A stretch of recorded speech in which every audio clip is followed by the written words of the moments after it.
What's cracking, YouTube? It's me, the Biz, and you already know what it is. Hey, keep those donations coming in. Listen, I got the rack spinning. I got a couple of the tanks up. Room, check this out. All right, got the rack up here. I got two 10-gallons. I would love to get some 20 longs, maybe one at the top, one at the bottom, and put the 10s in the middle or vice versa. Look, the 40-gallon is still spinning with the African cichlid fry. I've got the 55-gallon coming that was donated.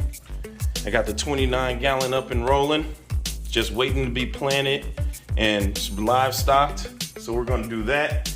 I've got another little small plastic tank over here that I can grow plants in. That way I can grow them. There's the sunlight, have them grow out. I changed my layout of the classroom where the students will be able to kind of see everything when they walk in. Let me get the lights.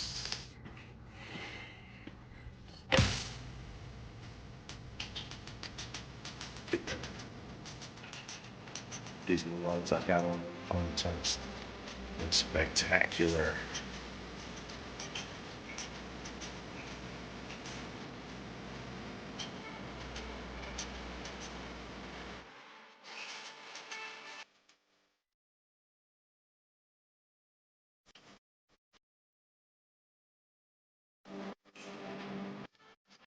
Do they have what? Yeah, I can make one.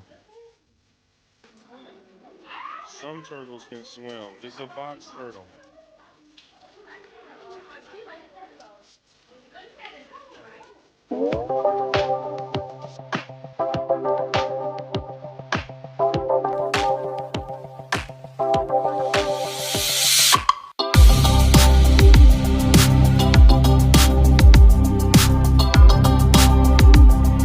Clark, What's up? how do you set up a new tank? Set up a new tank. Let me show you how to set up a new tank. All right, so my student asked me how to set up a new tank. Here's a 10-gallon tank. It starts off like this. I'm gonna show you how to set up a new tank. Real quick, real fast, using my 10 gallons. Let's go. First, you're gonna rinse it off and make sure that you got all of the debris and everything kind of off of it, and kind of make sure it's cleared up. Now, when you rinse, you don't want to use any kind of soap. You don't want to use any kind of chemicals. All of that will still be in your water when you fill it up, and it harms your fish. So, regular water, rinse it off, rinse the dust off, everything else, and then you can start. Let's put some sort of substrate. Now, depending on the fish that you're going to get, also depend on the type of substrate that you use. Substrate is anything that's going to line the substrate. Will be small gravel, rocks, big gravel, sand, crushed coral, depending on what type of fish you're going to use. Make sure you research, and that'll depend on the substrate. Right now, I'm going to use some aquarium gravel. All right, it has different colors in it because this will possibly be my Glow Tetra 10-gallon tank. The thing that you want to do about your substrate, important tip, is you want to rinse it because it'll get all the debris and the loose particles off of it before you actually put it in your tank. You'd rather get it out of there before you put it in the tank, because when you fill it up with water, that loose debris, if it's still on there, will come up to the top, and you just kind of want to make sure that it's already finished. After that, in your tank, make sure that you layer it all the way on the bottom, kind of do it evenly. And once you kind of get used to doing this, you can start aquascaping. You might want to have the back of the tank higher than the front of the tank. But different ways that you can do it. It depends on how thick you really want the layers to be. Depends on whichever you want it to be in. Once I've got that done, you also want to put in the rest of your decor. Here I have an aquarium plant that I'm going to throw in. Usually you can rinse this with regular water again to get all the debris and everything off. And again, just regular water. Once you do that, you kind of want to place it where you want it to go. Once you put your decor in, you can decide what type of filter you want to use. Normally I use a hang on the back, but for the 10-gallon, I'm going to use this Bio Sponge filter. I like it because it's super cool. It will stick to the back of the tank or the side of the tank, It has 2 filters here, and they're definitely movable.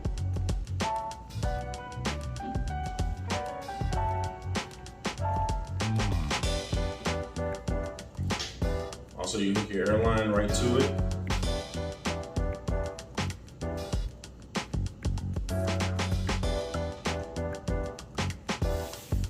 And you have your sponge filter with it. Next thing we're gonna do is we're gonna add the water. Now, normally in a larger tank, you will put a bowl probably at the bottom of the tank. That way it'll prevent the water from pushing up all the rest of the debris. With this, I have a long enough hose and I'm close enough. I'm just gonna sit it in the bottom and let it fill up slowly. I'll still probably get a little bit more debris, but if you don't have a bowl, that water splashes, messes your decor up, messes your rocks up, and then you have to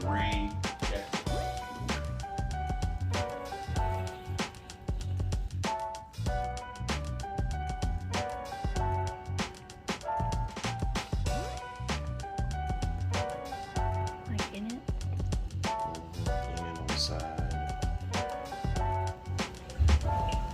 While the water's filling up, perfect time for you to add your chemicals to keep your water safe for fish. Here I have some Aqua Pure water conditioner.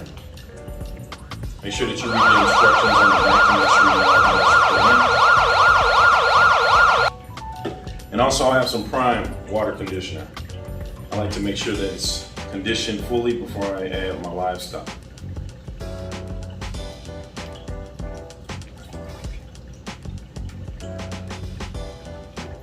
Now I know for sure that the water will be safe for any fish that I decide to put into the 10 gallon. So there you have it. We've got clear, clean water. We made sure that it's safe for our fish when we get ready to put them in. We have our substrate lining the bottom. We made sure that no debris was up because we rinsed first. We have our decor right in the middle.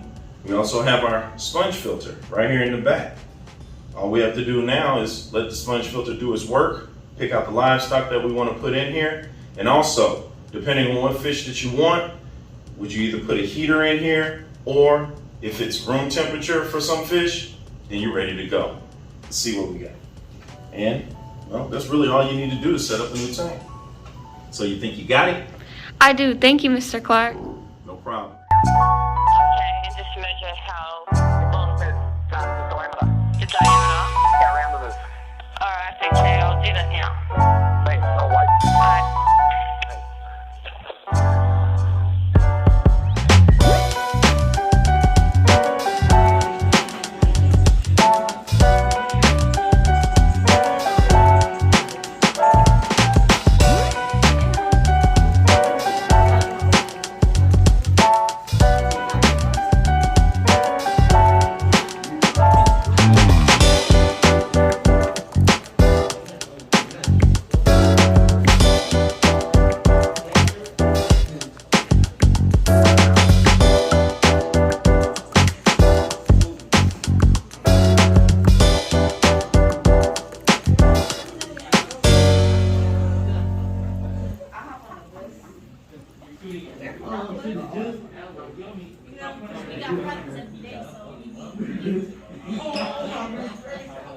I find the bus that go to Nashville and I just wait till 3 hours.